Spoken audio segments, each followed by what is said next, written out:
Hello, Duffy's Tavern. Where do you late meet to eat? Archie the manager speaking. Duffy ain't here. Oh, hello, Duffy. Tonight, Bob Benchley, the noted actor, writer, wit, and raconteur. Huh? A movie actor. Works in shorts. Duffy, that is an old joke. Yeah, the guy's got a great kisser for comedy, Duffy. Looks sort of like a surprised cantaloupe. Yeah, that's the guy. That's right. His first picture was called How to Sleep. That's what he should have called his other ones, too. Well, he's going to speak at the party tonight. Oh, I forgot to tell you. You know Bob Graham, the kid that's been singing here? Yeah, well, I'm giving a big party to launch him. Huh? Well, you know our party. Somebody's bound to conk him with a bottle. So what? The guy's a croner. He won't even notice it. Well, try to get down here, Duffy. And, by the way, wear shoes. There's going to be dancing. Okay, Duffy.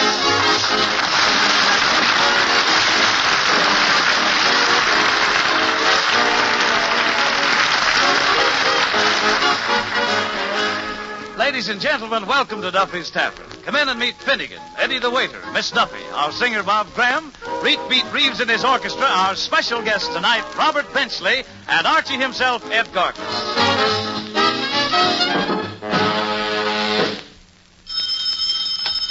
Hello, Duffy's Tavern. Eddie the head waiter speaking. What's that you want? A reservation?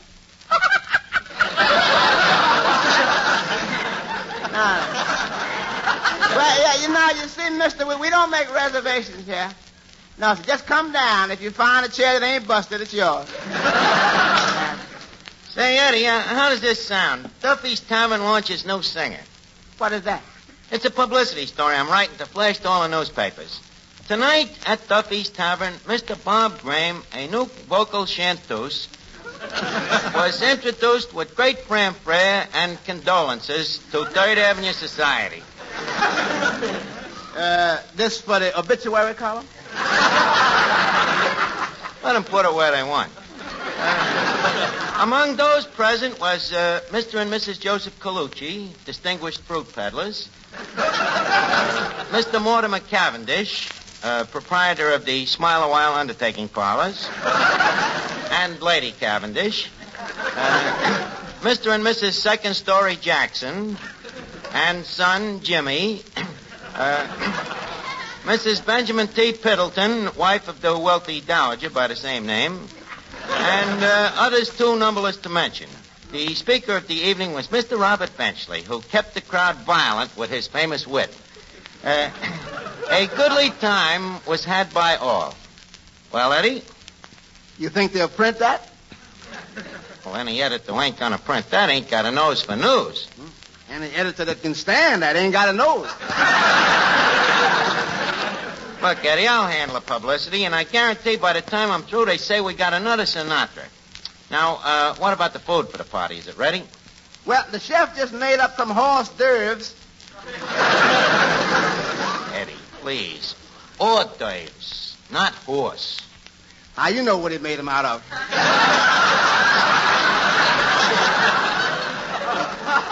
I hope he didn't. After all, tonight is no night to be serving horse meat. So what? So they'll say you got another Crosby. I was joking. You know, Eddie, if we was paying you a salary here, I'd cut it. I really would.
Archie.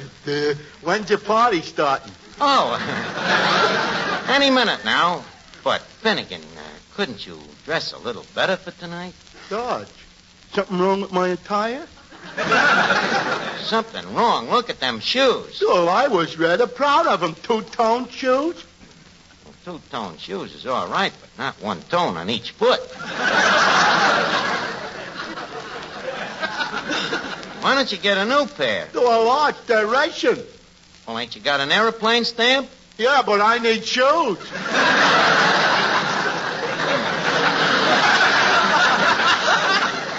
Well, maybe after the war they'll print stamps with shoes on in case you need an airplane. And look at that. Look at that tie you're wearing. Dodge, what's wrong with this tie? Well, look at it. Gravy, mustard, ketchup, egg. Too loud, huh?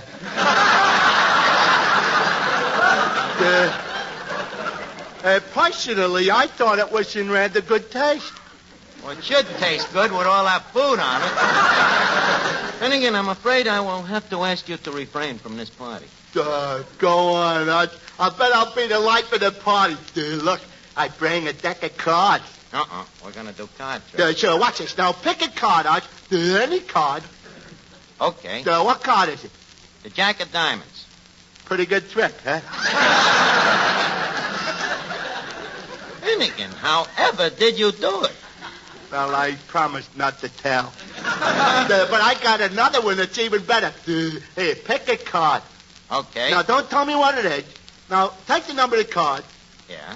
Double it. Yeah. Now, add 10. Yeah. Now, take away 2. Yeah. You got all that? Yeah. Your card is the 19 of spades.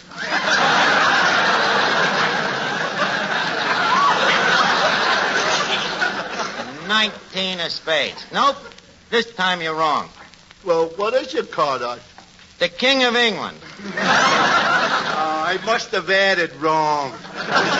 A great trick, though, ain't it, Arch? Yep, absolutely uncanny. Say, Archie, Oh, yeah, Miss Duffy. when you invited people to meet Bob Graham tonight, how did you dare ignore my club, the 10 Jolly Girls AC? Oh, nothing personal. I just felt they was too ugly. Archie, they're very nice girls. Maybe they're not beautiful, but don't forget their characters. They sure are. Oh, yeah? You keep talking like that and the girls will put you on their boycott list. What's that? That's a complete list of all the fellas that won't go out with them. In other words, the male descendants of Adam. That's aside to the point. You invited Mrs. Piddleton and that dopey literary society. Well, they're interested in singing. They're a cultural club. Well, so are we. I said cultural, not vultural. Oh, yeah? The 10 Jolly Girls are a very educated group of girls. Educated? Of course. 3 of the girls went to high school, 2 went to college, and of the other 4, there is not one that don't wear glasses. Look, Miss Duffy, I am running this party, and I will send invitations to anybody to whom I may concern. And I ain't gonna have them dames manhandling a nice kid like that Bob Graham. Say, Archie, you know that Bob Graham is lucky to have a guy like you taking care of him. Well, I get a kick out of it, Mr. Bailey. You know, it's a wonderful feeling to see a great acorn go from a little oak. Hey, Eddie, you better check up in the kitchen and see if we can handle a crowd tonight. Looks like we're going to be mobbed. Let them come. We got food enough to kill them all. Well, you better make sure now, because this party's got to be right. You know, we got a big investment in this Graham kid. After all, we're paying him $6 a week. Hey, wait a minute. Here he comes now. How are you, Bob? Well, kid, tonight's the night. Yeah, I suppose so. Yep, kid, this night will be long remembered. Tonight, in Duffy's Tavern, a star gives birth.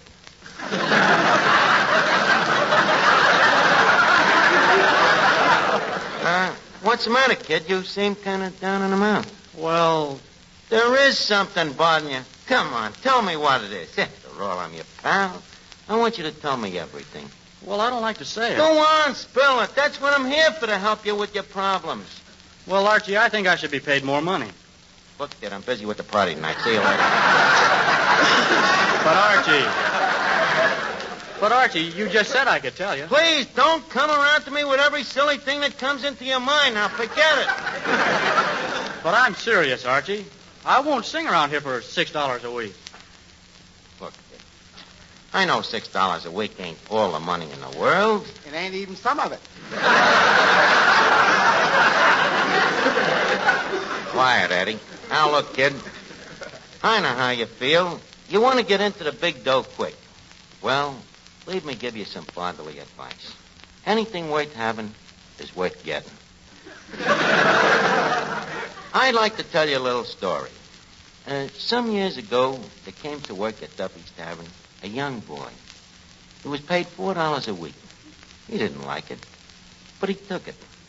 And he stuck at his job, determined to succeed. Today, that boy is the manager of Duffy's Tavern. And drawing down a cool $15 a week. Bob, as you may have guessed, that boy was me. Quite a story, huh? I still want a raise. This little acorn has turned out to be a tough nut. Now, look, kid, the crowd has started to arrive. Leave us talk this over in the back room. You beat me to it. I'll be right with you, Eddie. Okay.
Good evening. Good evening, sir. Oh, you Mr. Benchley.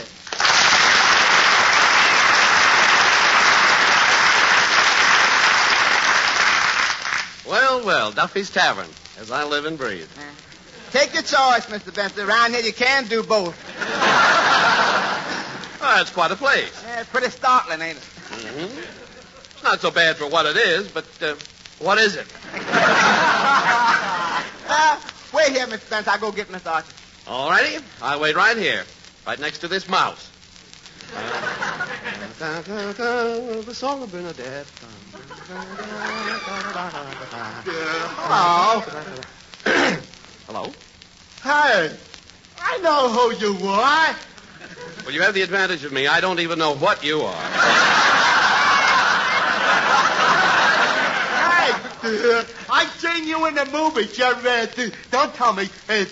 Wallace Beery. Yeah? Tallulah Bankhead. You're getting warm. Well, I give up. I'm Bob Benchley. Bob Benchley. I never heard of you.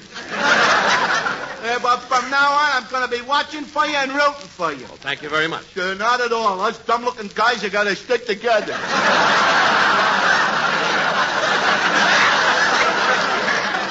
Well, Bob Benchley. Oh, boy. One guy I've always yanked for me. And here you are. Well, it unmitigates me.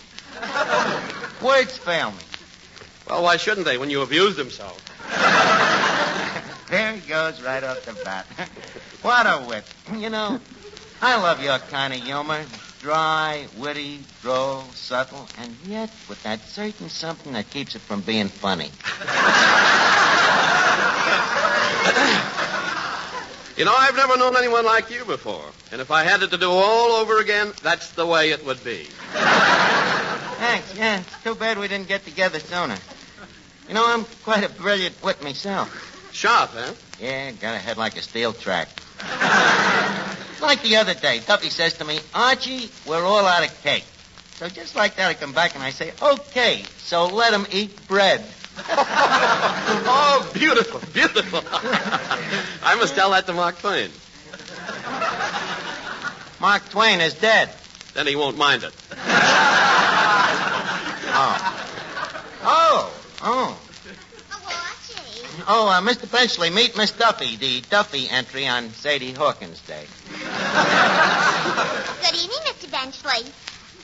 Mr. Benchley, for a man as old as you are, how do you manage to keep so young? Well, it's very simple. I lie about my age. Well, why shouldn't you? And you know, meeting you makes me feel like I'm almost willing to be an old man's darling. Gee, you're cute. How do you like that? Of all the girls. Miss Duffy, all I can say is that any dame who has the audacity to make a pass at Robert Benchley will make a pass at anything. The guy's old enough to be your father. So what? Mr. Benchley, don't you approve of May marrying December? Why, certainly I do. I think if 2 months love each other, they have a perfect right to Yep, that's telling him, Mr. Benchley. Mr. Archie, you better get that Bob Graham out there. The crowd getting impatient for the party to start. Okay, Eddie, we'll get started in a minute. Look, Bench. We're giving this party tonight to launch a new singer, and we would like to present him in a high-class way. So if you'd be kind enough to make, a very pompous speech, something in keeping with the tone of the evening. So hurry on! When does the party start? Yeah, let's get a move on. Come on, we didn't see you tired of hanging around this stuff. Shut your lousy trap. As I was saying, Bob, we would like a really refined speech. We'd preference, naturally, that it was on some cultural subject. Well, why don't I talk about crooning? Do you know anything about crooning? Do I? I fainted 3 times at the Paramount last week. Well, that's good enough for me. Well, that's that. Now, if I could only talk that Graham kid out of asking for more dough. Say, Archie, you having trouble? Yeah, I've been talking to this Graham kid like a father, and... Hey, maybe I should become a mother. I see what you mean, Archie. A mother can be a great help in many ways. Well, Mr. Bailey, did I say something provocative? Yes, you did, Archie. Okay, folks, the launching party for Bob Graham is going to get started. Trumpets, please. Thank you. Ladies and gentlemen, patrons and matrons of the arts, we are very gracious of you to be here for the first public expose of Bob Graham as a singer. For 2 weeks now, we've been grooming him, and tonight we removed the blanket. But first, a few words from that star of stage and screen, Robert Benchley, who tonight returns to his first love, literacy.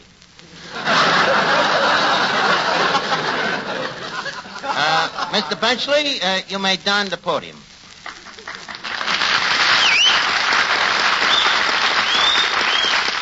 Ladies and gentlemen, the subject of my discourse tonight is crooning. Now, as you all know, the human throat is made up of 3 parts. 1, the larynx, 2, the pharynx, and 3, the Adam's apple. The Adam's apple, of course, is the most important part of a crooner's throat, as it is the part on which the bow tie rests. Now, the ordinary singer sings with his mouth open, thusly.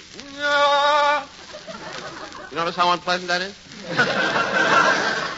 But the crooner sings thusly, which is just as unpleasant but harder to hear. Now, another important part of the crooner is the jukebox.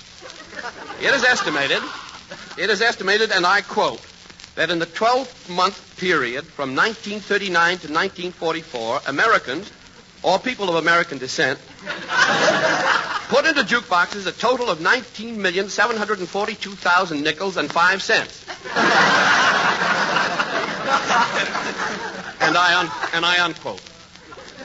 Another phenomenon in connection with crooning is the growth of what is known as the bobby sock. That's no relation.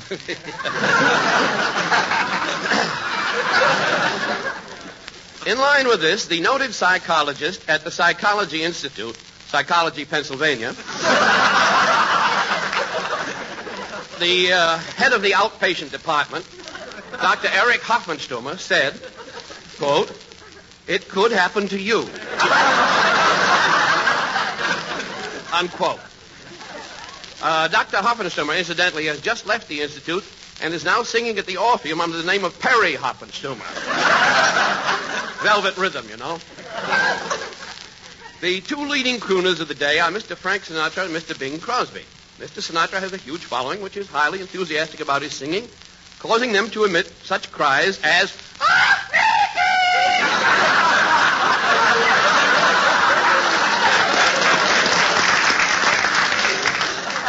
Now, I have here a chart which I have just gone off on my automatic pencil.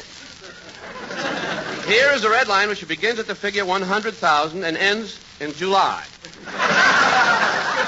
From July to 200,000, we have a blue line, which is joined at point X here by another blue line, whereupon both blue lines curve back into the red line, and here we say bye-bye blues.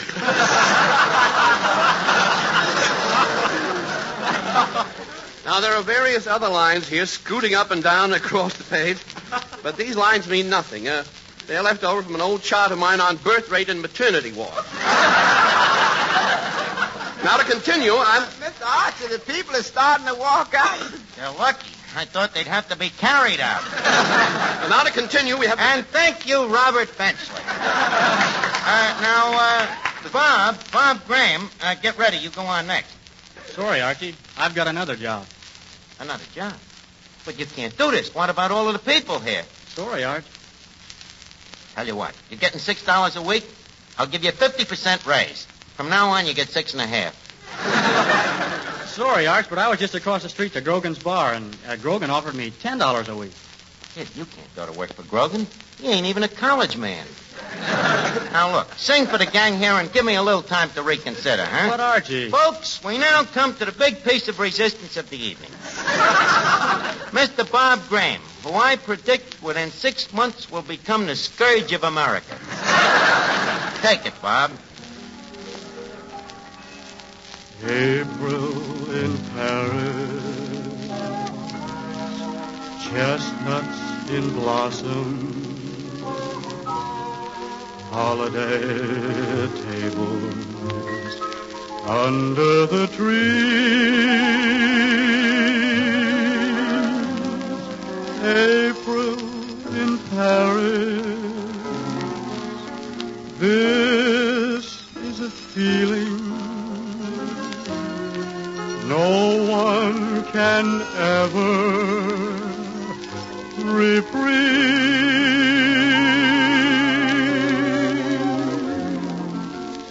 I never knew the charm of spring, never met it face to face.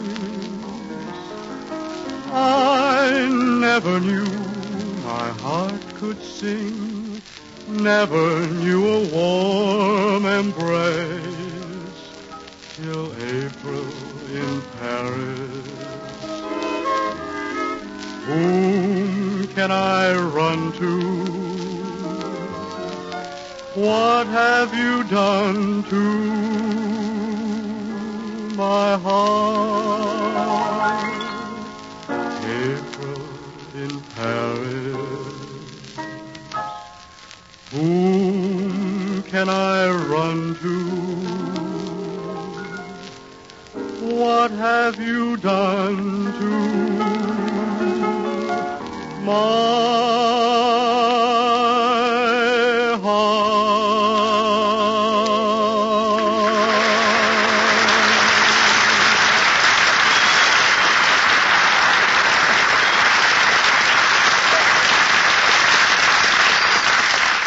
Oh, that was great, kid. Eddie, did you hear that clapping? They loved the kid.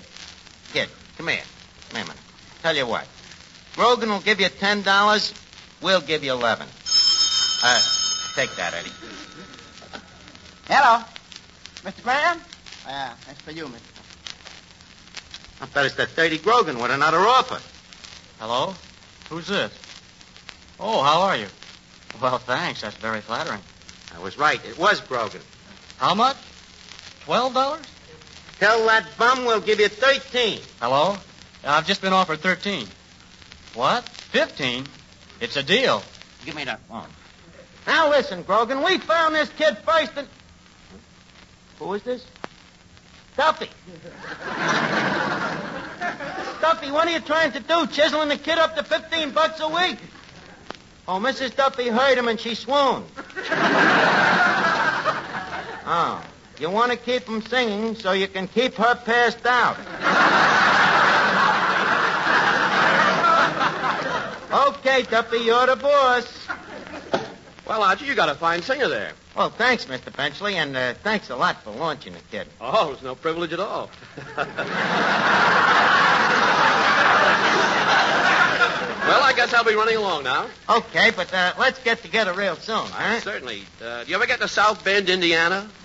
No. Neither do I. Let's have lunch there sometime, shall we? It's a date with me, Bob. So long. So long. So long.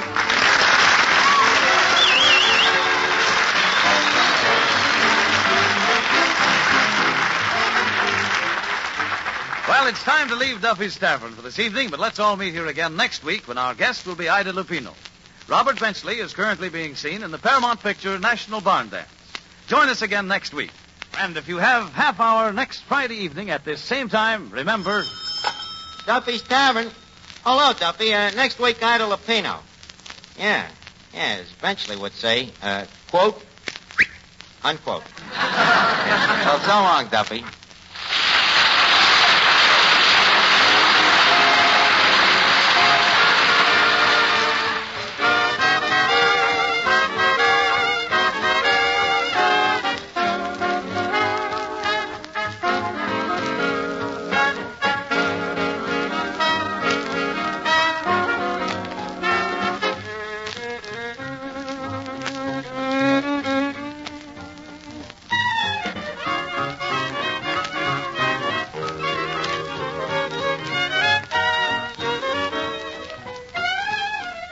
This is the Armed Forces Radio Service.